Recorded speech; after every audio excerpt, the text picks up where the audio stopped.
Hello everyone, welcome to Profit by India and to our new video. So in this video, as you can see from the title, we are going to give you a basic version of how to use one of the AI tools for getting proper analysis on the company's annual report. ठीक है ना? इस पूरे topic का एक advanced version है जो थोड़ा ज़्यादा सिंपलर है.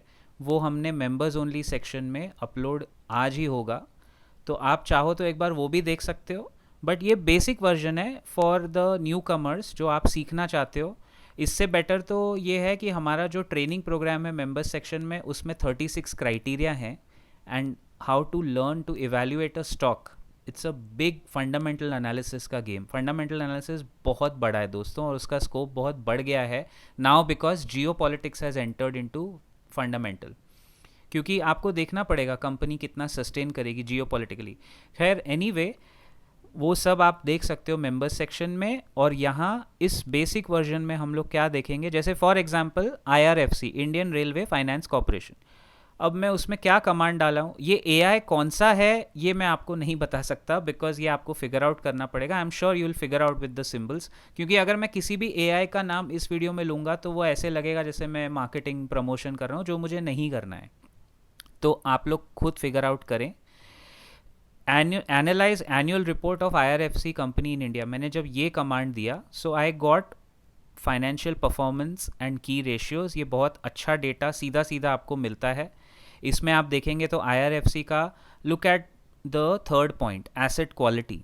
IRFC maintains a zero NPA. See कितना ब्रिलियंट पॉइंट यह AI ने ढूंढ के निकाला आपके लिए, है ना.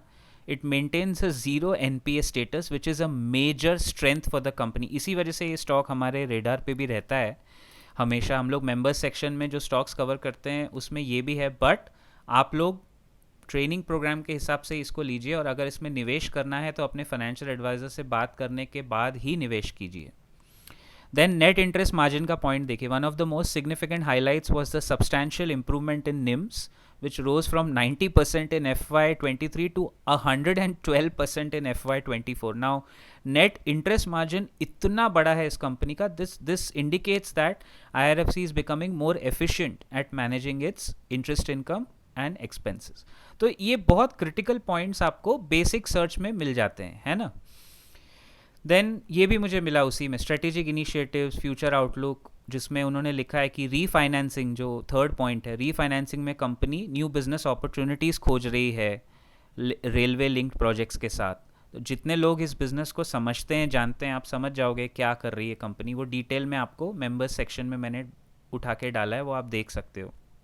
देन रिस्क्स एंड चैलेंजेस क्या है. अच्छा, इसमें all of you should note that her company के कुछ ना कुछ रिस्क्स एंड चैलेंजेस होते हैं. बट हम लोग, जैसे मैं अगर मेंबर सेक्शन में कोई बताता हूँ ट्रेनिंग प्रोग्राम के लिए स्टॉक, कि ये स्टॉक ये प्राइस पे है, ये यहाँ जा सकता है, इसका ये है, तो उसमें मेरा वैल्यू एडिशन ये होता है दोस्तों कि रिस्क तो हर कंपनी में है, challenges everybody has, but what are those risks which can be mitigated.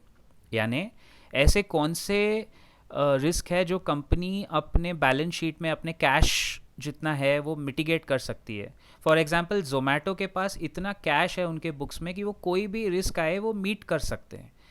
तो वो अभी भी AI आपको उतना इफेक्टिवली शायद बताए ना बताए, शायद आप निकाल पाओ तो बेटर है. AI can only help you do all the grunt work. It can do all the गधा मजदूरी of getting data.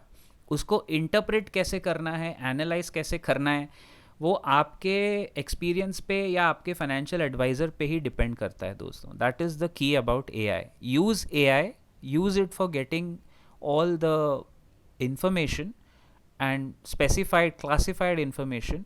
But still वो स्टॉक कॉल लेना नहीं लेना वो तो अभी आप ही के ऊपर है. आपके एक्सपीरियंस, यहाँ पे एक्सपीरियंस हेल्प करेगा, है ना.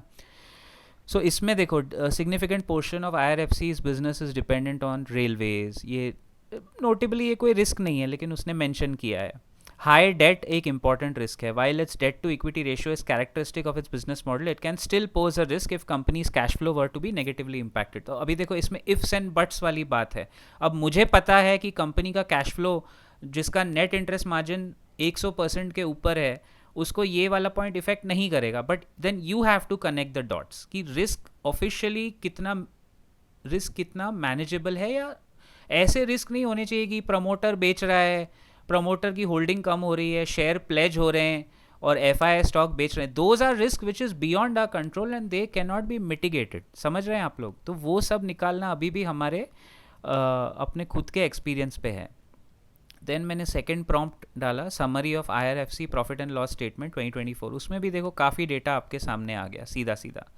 नेट इंटरेस्ट इनकम कितना है, 6,500 करोड़ का NII है ना, विच इज़ इंक्रीज 4.3%. तो बहुत हाई NII. रेवेन्यू भी बढ़ा है, निम्स भी बढ़े हैं, NII भी बढ़ा है, नेट प्रॉफिट भी बढ़ा है. मॉडेस्ट ग्रोथ है बट कंसिस्टेंट ग्रोथ है, और भाव नीचे गिरा है. So that makes it under valued. क्या ये ओवर वैल्यूड जोन में जाएगा, क्या भाव है ओवर वैल्यूड जोन का, ये सब चीज़ें हम लोग मेंबर्स सेक्शन में सीधा सीधा लेवल्स के साथ डिस्कस करते हैं. This slide we got from summary of P&L statement which is very good. और नीचे देखो वो कितना 3 लाइन में अच्छे से समराइज किया है. इन summary IRFC's P&L for FY24 demonstrates healthy and stable performance वगैरह वगैरह. So it's data is there, it's free, it's up to us how do we interpret the data, and अंदर अंदर कितना आप रिसर्च में घुस सकते हो. रिसर्च का कोई ऑल्टरनेटिव नहीं है फंडामेंटल एनालिसिस में. चाहे AI आ जाए या कुछ भी हो जाए, स्टॉक का बाइंग सेलिंग आप ही को करना है, तो उसका कोई ऑल्टरनेटिव नहीं है दोस्तों अब तक सो फार. फिर ये बिजनेस एंड स्ट्रेटेजिक आउटलुक, ये अच्छा पॉइंट है जो हमें मिला. Then again challenges and risk उसमें वापस मिले. देन फिर मैंने पकड़ा SBI. What are the red flags in SBI. और देखिए मेरे सामने पूरा का पूरा कच्चा चिट्ठा आ गया उस कंपनी का, विच आई फंडामेंटली हेट बिकॉज एक तो PSU बैंक है. अच्छा, लास्ट टाइम जो बैंकिंग सेक्टर पे मैंने वीडियो बनाया था गाइज, रिस्क्स जो हैं पुअर लेंडिंग के वो क्लियरली पब्लिक सेक्टर बैंक्स में है, और private sector banks short term में सफ़र कर रहे हैं. जैसा मैंने देखा, आपने देखा वो वीडियो बनाने के बाद बैंक निफ्टी कितना बुरी तरह पिट रहा है पिछले 3 दिन में, और HDFC बैंक फॉलिंग नाइफ कितना गिर रहा है. मैंने ये भी बताया था 3 दिन पहले, हालांकि वो वीडियो मेंबर्स ओनली में था, लेकिन ओपन फॉर ऑल में आपको मैं पहले ही बता देता हूँ कि बॉस, यहाँ जब सरकार खुली छूट देती है ना SBI जैसे बैंक्स को कि जाओ लोन बांटो, उधर ही NPAs जमा होने का खतरा चालू होता है, और 2-3 साल लगते हैं वो NPA बाहर आके स्कैम बनने में. Let's hope it doesn't happen this time दोस्तों. लेकिन प्लीज़ नोट 2029 में दोबारा इलेक्शन है, वो बहुत दूर दिख रहा है आपको अभी, आई नो हम सबके लिए, और 4 साल 3.5 साल है. लेकिन अगर उसके 1 साल पहले NPAs बाहर आने लगे, दैट विल बी कैटास्ट्रोफिक. और उसकी शुरुआत होगी PSU बैंक से. PSU बैंक्स गिरते हैं, बैंक निफ्टी गिरता है, इसीलिए प्राइवेट बैंक्स HDFC ICICI पे प्रेशर आता है और वहाँ प्रॉफिट बुकिंग होती है. तो HDFC ICICI is profit booking falling knife, but PSU banks is serious correction. क्योंकि सबको पता है अगर NPAs आएंगे, HDFC बैंक का एवरेज NPA कितना है आप चेक करो. टू माई नॉलेज 1 या 1.5% होगा, मैक्सिमम 2% होगा. SBI का NPA कितना है आप खुद चेक करो. Look at the first point, historical NPA burden. Historically, as a large public sector bank with significant exposure to various sectors, SBI has always carried a large burden of NPAs. While the bank has made significant progress in reducing its gross and net NPA, a high concentration of NPAs और sectors कौन से हैं, agriculture, industry remains a concern. ये पहला red flag.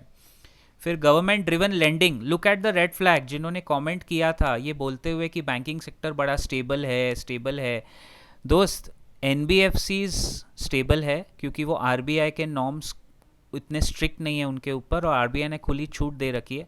Banking में SLR CRR maintain करते करते ही banks की प्रॉफिटेबिलिटी थक जाएगी. और दूसरी बात, NBFCs को कैपिटल मिल रहा है रेस करने के लिए. बैंक्स में पब्लिक पैसा डिपॉजिट इंडियंस नहीं कर रहे हैं, बैंकिंग का डिपॉजिट रेशियो घट रहा है, तो उनका क्रेडिट डिपॉजिट रेशियो CDR जो ब्लड प्रेशर होता है बैंक का वो बढ़ता जा रहा है. इसी वजह से उससे HDFC ICICI को प्रॉब्लम नहीं होगा क्योंकि उनके पास AMCs है, म्यूचुअल फंड्स है, इंश्योरेंस है. प्रॉब्लम होगा पब्लिक सेक्टर जिनके पास भी AMCs है, इंश्योरेंस है, म्यूचुअल फंड है, लेकिन म्यूचुअल फंड का इन्वेस्टमेंट HDFC में ज़्यादा आ रहा है और SBI में कम आ रहा है. इस वजह से ये पॉइंट मैंने कवर किया था. खैर, Government driven lending is the second red flag. As a PSU bank, SBI is often tasked with implementing government schemes, lending to priority sectors. ऊपर से इंडिया में कोई भी स्कैम होता है, कोई भी बैंक फंसता है, SBI को आगे कर देते हैं कि तुम इसको जाके बेल आउट करो, जैसा येस बैंक के केस में हुआ, SBI ने उसको बेल आउट किया. तो अगर आप SBI में इन्वेस्टर हैं, आप एक तरह से सारा ये रेड फ्लैग अपने गले में डाल के उसकी माला बना के घूम रहे हो, उसका चेन पहन के घूम रहे हो. Government ownership is a red flag. The government of India's majority stake in SBI gives it significant influence. See how carefully AI has used its words.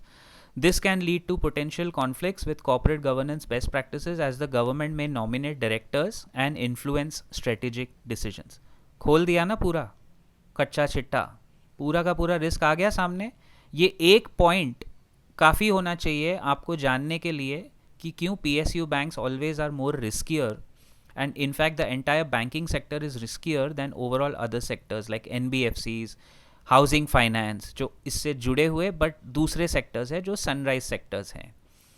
Regulatory compliance, अभी इतना मैं आगे जाऊँ. Look at this point, bureaucracy and slow decision making. This is a brilliant point. यही तो है game changer. आज HDFC bank हर साल 1600 ब्रांचेस खोल रहा है पिछले 2 साल से. कोटक महिंद्रा बैंक के टोटल 1600 ब्रांचेस हैं देश में. इसका मतलब हर साल HDFC बैंक पिछले 2 साल से एक कोटक बैंक ऐड कर रहा है. समझ रहे हैं आप लोग. Then third point is operational and technological challenges, legacy system. सब तरफ से मतलब रिस्क ही रिस्क उठा के डाल दिया. रेड फ्लैग पूछा था, रेड फ्लैग का इतना बड़ा लिस्ट मेरे को दे दिया गया. फिर मैंने बिरला सॉफ्ट के रेड फ्लैग्स पूछे हैं क्योंकि ये स्टॉक मेरे रेडार में है. तो इसमें जो जो रेड फ्लैग्स आए वो मुझे पता है वो रिस्क है, लेकिन वो मिटिगेटेड है. It is mitigable. For example sluggish demand environment है. अभी ये टैरिफ के चक्कर में स्टॉक्स फेस कर रहे हैं कि पता नहीं US से कितना आएगा. But I have been tracking this company. इनके पास NPAs का इशू नहीं है क्योंकि ये बैंक नहीं है. की वर्टिकल्स में विटनेस है लेकिन एबिटा बढ़ रहा है. प्रॉफिटेबिलिटी इस क्वार्टर में प्रेशर है लेकिन ओवरऑल प्रॉफिटेबिलिटी बढ़ रही है. स्टॉक जो नीचे गिरा है वो सेंटिमेंट की वजह से गिरा है. See they have given you investor and market sentiment की वजह से CFO उन्होंने चेंज किया, वो एक रेड फ्लैग हो सकता है. बट ये ऊपर ऊपर से सरफेस एरियाज में बात हो रही है. तो वही मैंने कहा, ऐसे आप रेड फ्लैग देखने जाओगे सब में मिलेगा, लेकिन आप कितना उस रेड फ्लैग को आइडेंटिफाई करके कितना उसका असेसमेंट कर सकते हो, वो अभी भी एक ह्यूमन इंटरवेंशन के ऊपर है दोस्तों. So I leave it to your assessment and your analysis. और अगर आप इसी AI टूल का एडवांस्ड वर्जन देखना चाहते हो, ये जो मैंने आपको बताया ये बेसिक वर्जन है कि how to use prompts in AI for getting stock analysis.